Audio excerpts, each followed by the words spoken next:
Hello student, most welcome. चलिए लिखेंगे रामधारी खंड 1 के प्रतिलेखन संख्या 18 का डिक्टेशन। डिक्टेशन लिखने से पहले इसमें आने वाले कुछ हार्ड वर्ड और वाक्यांश की आउटलाइनों पर एक नज़र डाल लेते हैं। यदि आपको इसका PDF चाहिए तो आप हमारे Telegram channel short hand with Vivek से इसका PDF भी डाउनलोड कर सकते हैं। टेलीग्राम चैनल तक पहुंचने के लिए इस वीडियो के डिस्क्रिप्शन में लिंक दिया है, या आप टेलीग्राम पर सर्च करेंगे शॉर्ट हैंड विद विवेक तो आपको आसानी से मिल जाएगा। चलिए लिखते हैं इसका डिक्टेशन।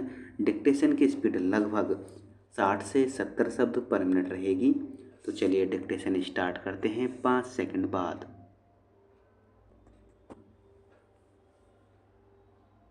उपाध्यक्ष महोदय, मैं निवेदन कर रहा था कि जब हम कोई प्रश्न उठाएं तो यह देखें कि हम इसमें से कहां तक बढ़ा सकते हैं।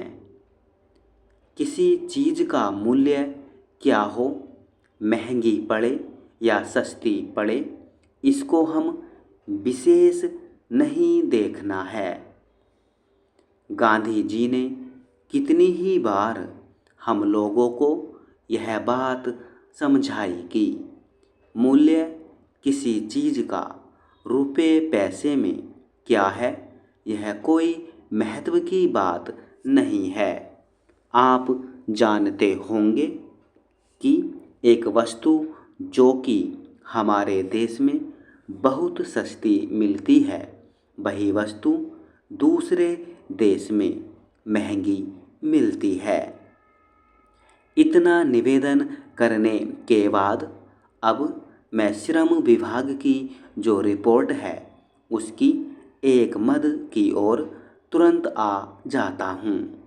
जैसा कि पहले मैंने कहा, मैं समझता हूँ कि हमारे इस श्रम विभाग का महत्व दिन प्रतिदिन बढ़ेगा। बहुत से प्रश्न हैं जिनकी तरफ आपका ध्यान भी नहीं है। उन प्रश्नों को आपको लेना पड़ेगा।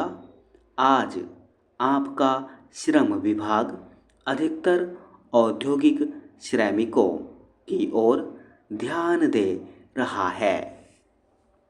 अभी हमारे माननीय सदस्य ने जो खेतिहर मजदूरों की दशा सुधारने की ओर भी आपका ध्यान दिलाया था और बतलाया था कि आज उनकी कैसी खराब हालत हो रही है।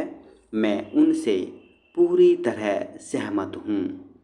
हमारी सरकार का ध्यान देहाती श्रमिकों की ओर नहीं गया है। उनकी बड़ी बुरी हालत है।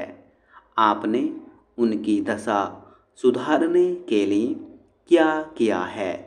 मैं पूछना चाहता हूँ कि जो लाखों और करोड़ों आदमी देहातों में बेकार बैठे हुए हैं, उनको मजदूरी और काम दिलाने के लिए आप क्या कर रहे हैं?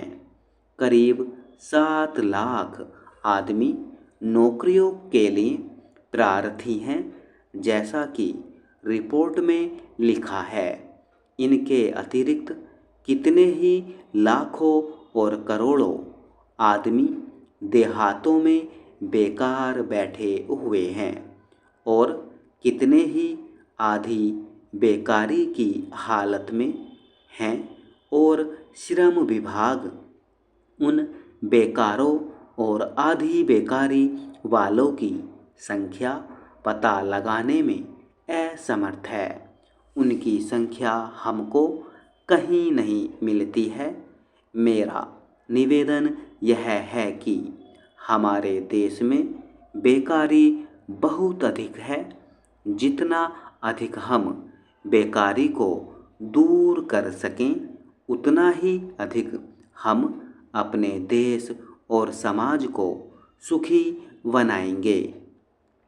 इस कार्य में आपका और आपके विभाग का दायित्व बहुत अधिक है। जो भी नया काम आरंभ होता है उसका दायित्व श्रम विभाग पर रहता है। धन जनता की भलाई के लिए खर्च होना चाहिए। स्टॉप। यह डिक्टेशन लगभग 80 की स्पीड तक गई है।